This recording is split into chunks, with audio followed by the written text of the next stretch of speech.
Yo, you action figure enthusiasts out there, JC here with another T&I toy review. And for today's review, I'm going to be taking a look at the final two regular figures in the new DC Multiverse Killer Croc Collect and Connect wave with Katana and KGBeast. And then I'm also going to be taking a look at the actual Killer Croc Collect and Connect figure after I look at the two regular figures. So first of all, the two regular figures come in the same kind of packaging that we see with all the DC Multiverse figures. You've got the blue box, you've got the names of the characters up at the top, the figures are clearly displayed in the window packaging. Off to the side you've got artwork, and then down below you've got the DC Multiverse logo. Then on the side of the packaging you once again have artwork for the characters. And then on the back of the packaging, you've got brief bios for both characters. So here's a look at the Katana bio, and then the KGBeast bio. And then down below that, it shows you all the figures that you need to get in order to complete that Killer Croc Collect and Connect figure.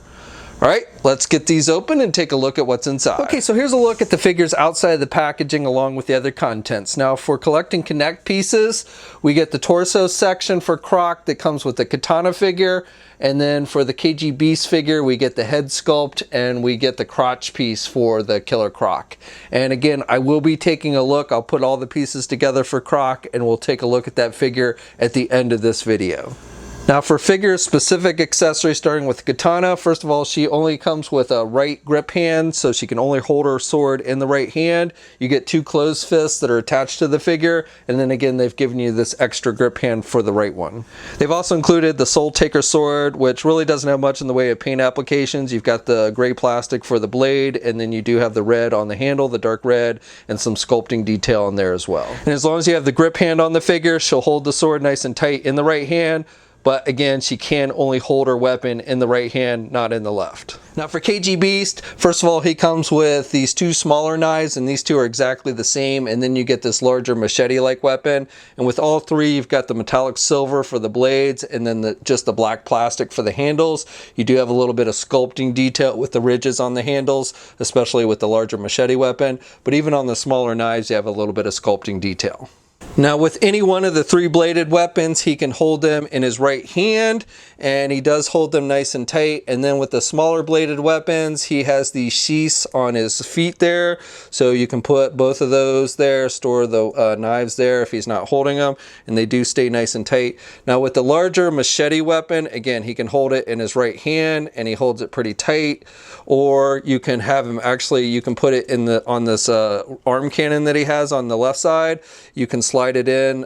You got this little peg on the end, and there's a hole here on the top, and you just slide it in. You want to make sure you have the blade, the curved side of the blade down, and just slide it in. And so, you know, you can kind of use it as a bayonet essentially for his arm cannon. And then also with the arm cannon, this plug, they've included this strange plug. I'm not entirely sure what the point of this is. The plug is done with a metallic silver, and then you've got just the same kind of dark red plastic as the cannon itself, and there's actually a little slit there. And again, there's a hole in the front of this cannon, and you can just slide this in there. It looks like a plug or something, and then, you know, I don't know what the point of it is. You know, you could slide one of the blades in between those slits, but I kind of think that's not really the point of it. So I don't know, but that is the other accessory that is included with this figure. Okay, now for the figures themselves, starting with the Katana figure. And I gotta be honest, Katana is kind of a weird choice to me for an all Batman themed wave. I don't know if it's because the line is coming to an end this year and they had this figure ready to go, and so they just needed someplace to stick it. But again, Katana is not really a character I directly associate with Batman. Nevertheless, I do like the head sculpt. I like the way they've done the eyes with the mask. You can make out the red eyes through the slits of the mask, and the red is kind of a glossy red. She's got the mask itself is just straight up white, and then you've got the red dot there. She's got the kind of glossy lipstick, red lipstick as well, which looks pretty good, and I like the skin tone. Sculpting on the hair is pretty comic book accurate, and she's got a blue wash there with the black, so overall that looks pretty good. And then for the rest of the outfit, you've just got mostly black throughout the outfit. And then on the right side there, you've got the red, and you've got the silver metal plating on the shoulder there and on the wrist guard, which is done with a metallic silver. And then you've got the metallic silver lines throughout the figure. She's got this red like gem there on the front, which is just painted red. Paint applications are basic, but really not much in the way of sloppiness. So overall, I would say that's pretty good. Okay, now for KGBeast, I like this figure. I like the head sculpt with the mask, the black mask with the red markings, and I really like how you can see the eyes through the mask there. Now they're whited out eyes, but you know, they definitely, I like that look for the character. It's like a wrestling type mask. And then he's got this shirt that he's wearing, and you've got some texturing, and this is done with a soft plastic. It's actually a separate piece. It's not meant to be removable. You can maybe cut it off or something, but there's not like tabs so you can actually take it off. And he actually has like an ab crunch joint, but because of the shirt, that pretty much makes that joint void. But again, the shirt piece is a separate piece, and you've got the silver tabs on the top there, and you've got the red markings on the back and the front. And that looks pretty good. On the left arm, he's got the tattoos with the red stripes and everything down that arm, and he's got the arm cannon there on the left. And then with the right, he's just a normal looking arm, and he's got the glove again with the metallic silver tabs. He's got the belt, which is also a separate piece done with a soft rubber material.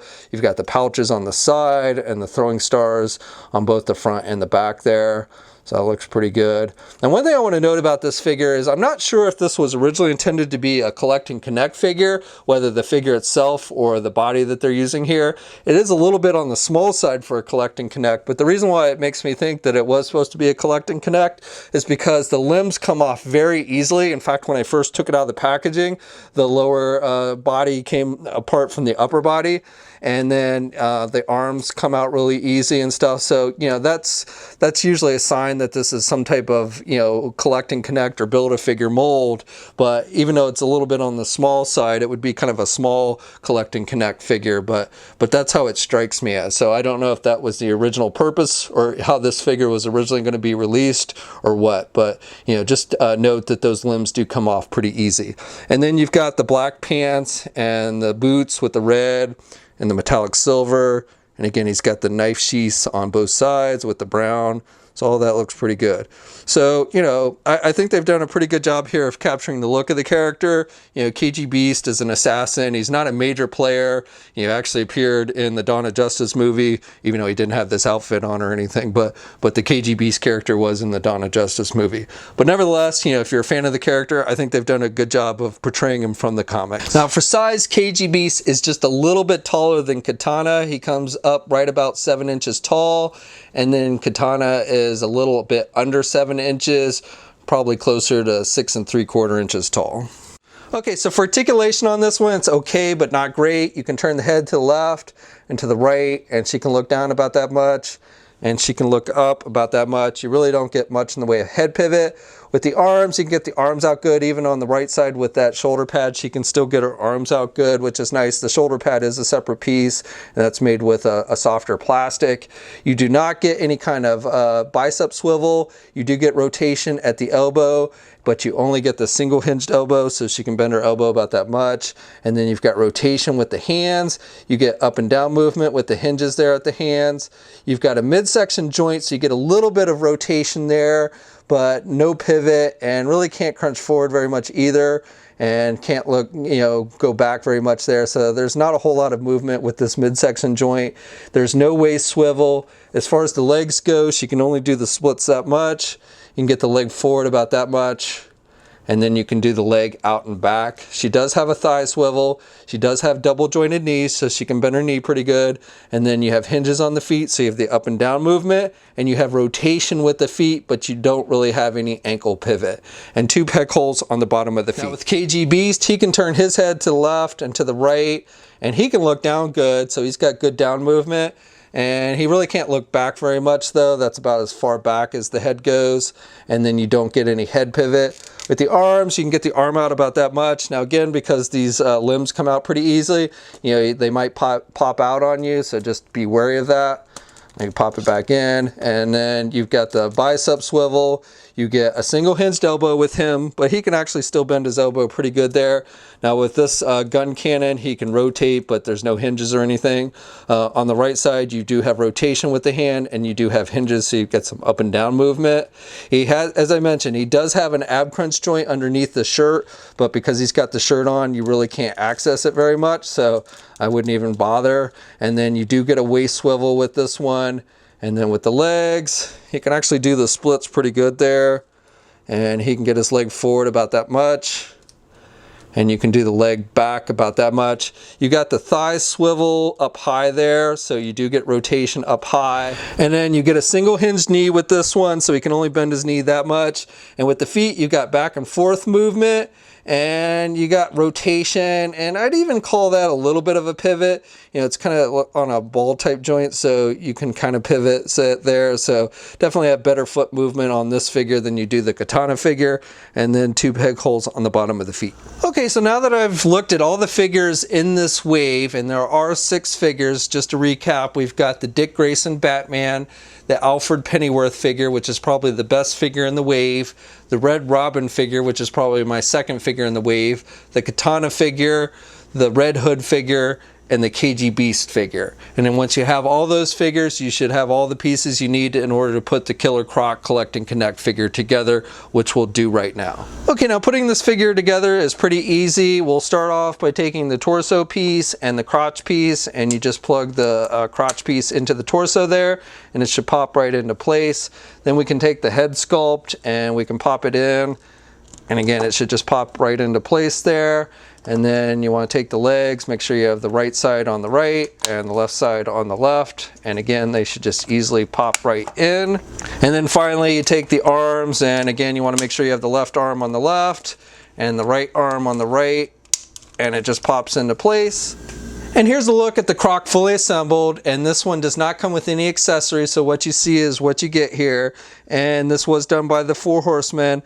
So from the waist down, this is actually a reuse of the King Shark figure that they did, and I'll show you a comparison in a moment, but we have seen the bottom down, but the upper body and the head sculpt are new, and I think the 4 Horsemen did a good job with the sculpting of the scales and everything, so it looks like actual alligator skin. You've got a nice wash effect throughout, so you've got some lighter greens and some darker greens, so I think that looks good. I really like this head sculpt, and I like they've got this metallic gold and the red in the eyes, and the teeth are sculpted, and the jaw is actually articulated on this figure, so you can open the mouth, which is cool, and you can make out his tongue inside there, so pretty nice detailing.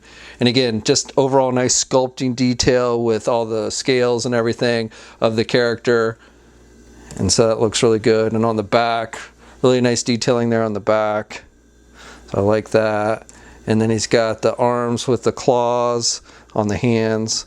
So it looks good. And then again, this from the waist down, this is a reuse, including the feet is a reuse from the King Shark figure. And so here's a look at the King Shark figure. So again, you can see, you know, different paint colors on the pants. This one was a lighter blue with a white wash in it, and this is a darker blue, but it's the same pants, same belt, different colors, but same belt. The feet are pretty much the same. However, it looks like they added scales to match the rest of the figure here on the Croc figure, which were not on the King Shark figure. You had like little vein lines here on the King Shark, but for the most part, you know, they're the same shape and everything. So it's just they added a little bit extra detail on the Killer Croc figure, but I would say for the most part, those are the same feet. Now the Croc figure stands right around 9 3/4 inches tall, so just a little bit short of 10 inches. Okay, and here's a comparison of a few of the recent DC Multiverse Collect and Connect figures Mattel has done. So first of all, we've got a comparison of the recent Doomsday figure they did, and Croc is taller, and I'm not sure, I wouldn't think Doomsday would be shorter than Croc, but maybe is, I'm not entirely sure. Okay, and here's a comparison of what I would say is probably the best Collect and Connect figure that Mattel ever did, again done by the 4 Horsemen, and that's the Clayface figure, and Clayface is a little bit shorter than Croc here. And then once again, here's a comparison of the King Shark figure, and these two are pretty much the same height. Okay, so for articulation, you can turn the head to the left and to the right, and he can only look down about that much, and then he can look up pretty good. Again, can only look down about that much. Has the articulated jaw, so he can open his mouth pretty good, and then he can close it. You don't get any head pivot with this one. With the arms, he can get his arm out about that much without knocking it out of the socket, and then you've got pretty good rotation there at the shoulder. You get a bicep swivel with this one. You get a single hinged elbow, so he can only bend his elbow that much. You don't get rotation at the elbow. You do get rotation with the hands. You've got the hinges on the hands, so some up and down movement there. He's got an ab crunch joint, so he can crunch forward pretty good there. and then really can't look back. And one thing I do want to note is especially when you're doing that ab crunch joint, it does have a tendency for the lower body to pop out from the upper body, so just be wary of that.